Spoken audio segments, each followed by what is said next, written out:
Il a jamais osé. Oh, oh, oh, oh, oh. Coucou. La maman de mon mari, ce très cher Mohi. Super gentil, ça y a pas à dire. Mais il y a quand même quelques petites particularités que j'aimerais revoir avec vous, les petites trites de soja. Au début, elle voulait pas d'une belle fille étrangère, c'était un petit peu...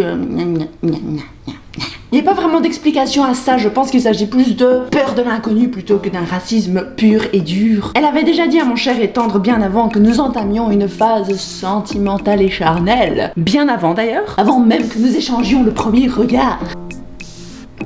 Eh bien, elle lui avait dit de ne pas ramener autre chose qu'un joli ADN japonais. Sinon, c'était time. Fini. Sayonara. Mais voyez-vous, il n'y a pas d'obstacle à notre amour et désormais le fond d'écran de ma belle-mère est décoré d'une jolie petite bouille de petite belge, qu'elle montre à tout le monde d'ailleurs. Un jour, on était parti petit déjeuner. Oui, parce qu'en effet, les petits déjeuners à Nagoya ont leur particularité. C'est-à-dire que ça se passe souvent au restaurant, tranches de pain, œufs, confiture ou purée de haricots sucrés et café. Pour pas cher du tout.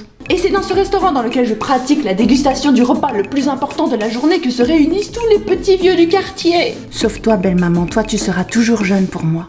Je t'aime. Elle parle pas français mais je vais quand même éviter l'incident politique. Elle parle pas anglais non plus d'ailleurs, mais ça on en reparle après. On est donc à ce restaurant et c'est par hasard que l'on croise les connaissances et les amis de maman Mohi. Et comme par hasard aussi, ils me reconnaissent. On se demande comment, on se demande pourquoi. Et dans la tête de ma belle-mère, à l'instar de 95% des japonais, étrangers égale anglais. Tous les gens qui ne sont pas chinois ou coréens sont de parfaits anglophones. Logique. Et apprendre l'anglais au Japon, là maintenant, c'est extrêmement important. Encore plus important que le petit déjeuner de Nagoya. Encore plus important que les ramen. Stéréotype nul, stéréotype nul. Non sans rire, l'industrie de l'enseignement de l'anglais est en plein essor au Japon à présent. D'ailleurs, j'en suis très reconnaissante puisque je n'aurais certainement pas décroché de visa travail avec mon pauvre petit visa touriste si je n'avais pas eu de diplôme en anglais. Donc, trop cool. Du coup, à chaque fois que l'on organise un barbecue ou autre réunion familiale de sang Mohi, la maman me glisse à l'oreille et plusieurs fois dans la journée « Hé, c'est Kyle-kun, va lui parler en anglais. Zoé, Sojiro-kun, il a eu des mauvaises notes à son test d'anglais. Faut aller lui parler. Hana-chan, viens un peu parler avec Zoé en anglais. Viens. Si, allez, viens. La maman de mon mari, quand ma fille, la pêche sacrée, est sortie de façon très élégante de mon utérus, je rigole, c'était pas élégant du tout, il y avait du sang et des boyaux partout. Eh bien, elle est venue nous rendre visite aux États-Unis. Et vous savez quoi? C'était la deuxième fois de sa vie qu'elle quittait le Japon. À savoir que la première fois, c'était aussi pour se rendre aux États-Unis avec leur fils merveilleux. Eh bien, sachez, chère Trit, que sur son séjour de 1 mois, elle est sortie une fois seule pour aller chasser des Pokémon. Je rigole pas. Je la regardais de ma terrasse, elle tournait en rond, elle courait à gauche à droite pour attraper un énième tauros. Une fois, je te dis. Le reste du temps, elle sortait avec Papy Mohi pour aller chasser des Pokémon aussi. Encore. Toujours. Autrement, elle ne sortait tout simplement pas parce qu'elle avait peur d'être confrontée à des anglophones et de devoir parler anglais. Sacrée belle maman. Parfois, quand on se promène ensemble à Nagoya, ou ailleurs au Japon d'ailleurs, elle me dit « Zoé, regarde, là il y a un étranger qui vit. Zoé, regarde là-bas, c'est un étranger. T'as vu? C'est un étranger. » Un jour, on était au centre commercial et il y a un vieux américain qui a remarqué notre petit assortiment culturel de brochettes de mignons. Et pendant que j'étais aux toilettes et que la famille gentille m'attendait, il est venu taper la conversation à Mohi et sa maman. En mode oui, c'est beau l'amour, nanana, voir au-delà des différences culturelles. Bref, sympa, joli, gentil. Quand je sors des toilettes, il est déjà parti et la maman de Mohi me dit oui, il y a un étranger qui est venu nous parler, je fais cool. On continue donc notre shopping destiné à orner le corps de la princesse poisson, la pêche vénérable, j'ai nommé ma fille Momo-chan. Pendant que la maman de Mohi est partie chercher un énième cadeau pour le petit fœtus que j'avais dans le bide, Mohi et moi on recroise le gentil monsieur qui nous sourit et Mohi me dit que c'est lui, enfin bref voilà, j'ai compris. La maman revient, on avance dans notre shopping et cette fois c'est Mohi qui part avec son papa pour aller chercher des lunettes il me semble. Et là en un coup ma belle-mère elle me prend par le bras et elle commence à me tirer doucement à travers le magasin, comme ça.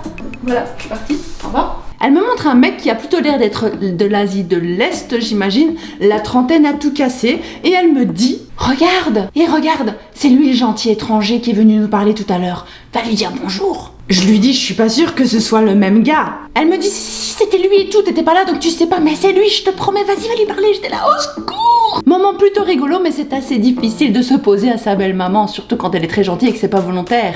Hein? Un jour, on roulait en voiture, j'étais sur le siège arrière et il y avait un mec caucasien dans sa petite voiture qui roulait et pas très vite. Et je vois la maman, elle grogne, elle fait « Ah, c'est étranger !» Et moi, j'étais là derrière, je fais « Ah, je suis là, hein, et tu m'as oublié ?» Pendant ma grossesse, j'ai perdu beaucoup de poids que j'ai repris x14 par la suite, mais ça c'est une autre histoire. Du coup, ma belle-maman, elle était très inquiète. Elle a donc entrepris de me nourrir exclusivement de boulettes de riz et de saumon qu'elle me jetait dessus à n'importe quelle heure du jour et de la nuit. C'est-à-dire qu'elle prenait du riz, du saumon, du cellophane, et elle faisait des petites boules avec, parce que ça, elle savait que j'arrivais à manger sans retapisser les murs de mon vomi. Le soir, je regardais la télévision tranquillement dans le salon, elle allait entrouvrir la porte et sans crier gare, elle allait me jeter des boulettes de riz, comme ça. Sur le sofa, un peu partout sur moi. Puis elle refermait la porte. Ni vu ni connu. J'avais même pas le temps de voir son visage. Même pas le temps de dire merci. J'allais dormir et le lendemain matin, je me réveillais avec 2-3 boules de riz sur mon futon. Mais qui ne rêve pas de se réveiller le matin avec de la bouffe toute prête sur son lit? Celui qui dit non, c'est un menteur ou un sociopathe. Ensuite, quand on allait manger dehors, et les Japonais mangent souvent dehors, elle faisait exprès de prendre des aliments que j'aimais bien, de picorer un petit peu dedans et de me refiler tout le reste par la suite en disant j'ai trop mangé. Oh, j'ai l'estomac plein. Je ne vais pas pouvoir finir. Zoé, aide-moi à finir. Et moi, bien évidemment, le gros porc que je suis, a accepté toutes ces offrandes. Je ne suis pas fière, mais c'était bon, donc zéro regret. Vous savez, au Japon, quand tu as un enfant, la coutume voudrait que la grand-mère vive avec la jeune maman et son bébé pour qu'elle puisse lui apprendre et lui enseigner les bases de la maternité. Sauf que nous, on habite aux États-Unis pour le moment. Ce qui signifie que nous n'avons aucun membre de nos familles respectives sur place. Chouette. Ce qui veut donc dire que je suis toute seule. Du coup, quand elle est revenue aux États-Unis, elle a tout de suite entrepris de nettoyer tout l'appartement et de faire à manger matin, midi, soir. Qu'est-ce qu'on mangeait bien. Reviens, s'il te plaît. Par contre, un truc que j'ai trouvé dingue, c'est qu'elle avait peur de prendre le poisson sacré dans ses bras. Et ce n'est pas faute de lui avoir proposé. D'abord, j'ai pas relevé, mais après 2-3 jours, de toute manière, elle n'a plus pu résister à la mignonitude sacrée. Il faut avouer que Momo-chan est très convaincante. Elle a donc entamé la phase câlin avec la Momo, mais sans plus. C'est-à-dire qu'elle a commencé à passer des heures entières avec la proute de sucre dans les bras, mais sans rien faire, jusqu'à s'endormir.